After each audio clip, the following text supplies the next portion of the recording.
আজকে আমি গেছিলাম শান্তিপুর জন্মাষ্টমী মিলন মেলাতে, যেটা হচ্ছে শান্তিপুর পাবলিক লাইব্রেরি মাঠে। আর মেলা হবে আর পাঁশকুড়ার চপ মথুরা কেক থাকবে না, এটা কি হতে পারে? আর এখন প্রত্যেকটা মেলাতেই দেখছি মেয়েদের স্বর্গ, মানে এই চুড়ি কানের বালার দোকানগুলো রয়েছে। তো দুই ভাই কাঁধে কাঁধ মিলিয়ে এগিয়ে গেলাম সামনের দিকে। আর এখানে দেখলাম খুব সুন্দর হস্তশিল্পের নমুনা রয়েছে, সুন্দর সুন্দর হাতের তৈরি জিনিস রয়েছে অনেকগুলো।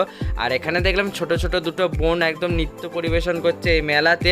তারপর আমরা এগিয়ে গেলাম, চলে আসলাম এই তন্দুর চায়ের দোকানে। এখানে এসে বেশ একটু তন্দুর চা বানানো দেখছিলাম, খাওয়ার ইচ্ছা ছিল, কিন্তু আমার যেহেতু ট্রেন ধরার একটু তাড়া ছিল তার জন্য আর ট্রাই করা হলো না।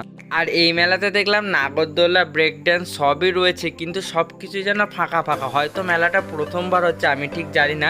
তোমরা যারা জানো কমেন্ট করে অবশ্যই জানিও। আর এখানে দেখলাম ড্রাগন ট্রেন ঘুরছে, কিন্তু সেটাও ফাঁকা ফাঁকা ছিল। তারপর চলে আসলাম আমি হরেক মালের দোকানে। আর এখানে এসে বেশ খেলনাগুলো দেখছিলাম, কেননা ছোটোবেলায় মেলায় গেলে একটা করে